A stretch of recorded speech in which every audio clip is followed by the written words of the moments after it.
If you come across Gundam Evolution on the Steam store page, you'll immediately be hit with the fact that it's a free Overwatch clone with mixed reviews. You might not even give it a second look. I did the same thing, but I went back to try it because something about this game has to be good. I mean, you play as giant Gundam who shoot each other, for Christ's sake. That in and of itself is badass and worth a download. I had a great time with the game, at times thinking it was even better than Overwatch. But there are issues. The gunplay is really good, snappy, responsive, and all of that. And I was surprised how well all the different Gundam were able to fit into a hero shooter. It's quite genius really, and fans seem to think they're going to release even more Gundams soon, so it's got that kind of stuff to look forward to. There's a few Gundam locked away behind a paywall, which is what pissed off a lot of players. I personally didn't care because I mean it's a free game, so you get to try all the free Gundam, and if you like it enough to shell out $10 for a new one, you can do that. There's another option to complete challenges which rewards you with in-game currency to buy new Gundam as well. It just takes a lot longer. The game is going to want you to rank up to level 20 before you can enter ranked matches, which took me about 15 hours to do. Plenty of time to learn the ropes of each game mode and discover all the intricacies throughout the maps. At first, I was dying left and right and getting super fed up.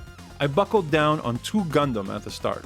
Pale Rider, who specializes in DPS and healing, as well as the regular Gundam unit, who requires a more accurate playstyle in order to be effective due to his slower single laser shot approach to combat. No healing either, but he can take down shielded enemies effectively with his Hyper Hammer ability. Pair those abilities up with this game's version of ultimates called G maneuvers, and the Gundams start to feel very versatile and unique.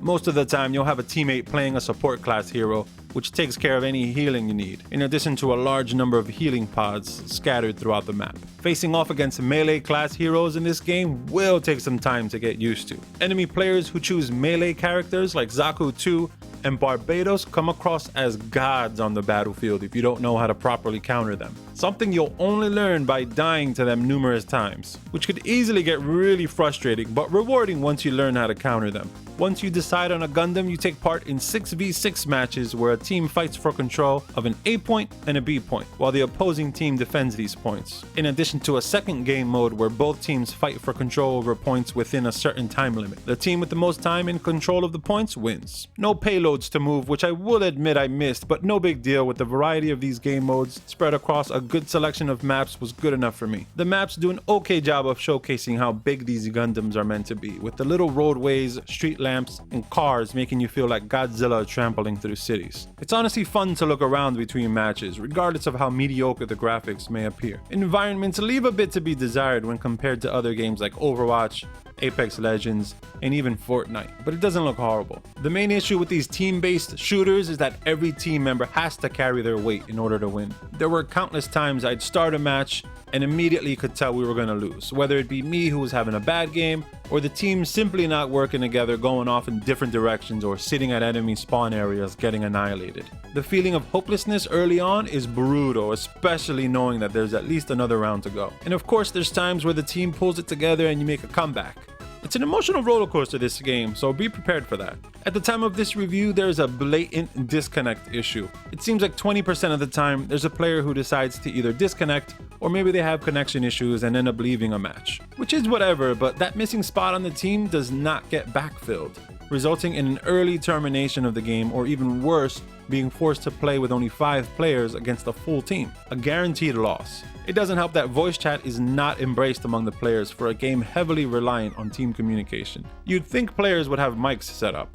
Luckily I'm on PC and I can type out a quick message to communicate. After 30 hours of playing, in an effort to mix things up for myself, I moved on to playing as other Gundam, like GM Sniper 2, who's the game's sniper character obviously, or Asimir Gundam, who's got a deadly 3-burst shot weapon on top of being able to fly across the map. But honestly, I got bored with the game after about 30 hours. I'll play a few matches here and there to satisfy the urge to shoot some folks, but that's about it for me. Nothing compared to the binge sessions I had with the game at earlier levels. I really can't point out as to why that is either. The game is fun, there's rewards for ranking up and completing missions like stamps and skins, but it's just not enough to keep you engaged.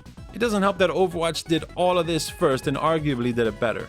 If you played Overwatch 1 a lot and are expecting to get a new experience with Gundam Evolution, then I don't think you're gonna get it, unfortunately. Gundam Evolution sets out to copy everything Overwatch does and offers nothing new.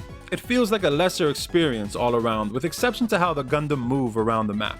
It seems like they want all the Gundam here to feel fast and capable, unlike Overwatch, which have some heroes feel limited in movement and ability, forcing the team synergy in order to succeed. Gundam could benefit from additional balancing in that regard. It kind of feels like every match is just people picking random heroes and hoping for the best. There's no real planning involved. I see the team-based hero shooter as its own genre, a genre I prefer over the standard Call of Duty experience. But not every hero shooter should automatically be an Overwatch clone, so I hope Gundam Evolution sticks around long enough to branch out a bit and find its own identity. That'll do it for my look at Gundam Evolution. I hope you enjoyed it. Download the game, it's free and worth a shot. Subscribe to the channel if you made it this far, and let me know in the comments how wrong I am about the game, or how right I am. I'll see you on the next one.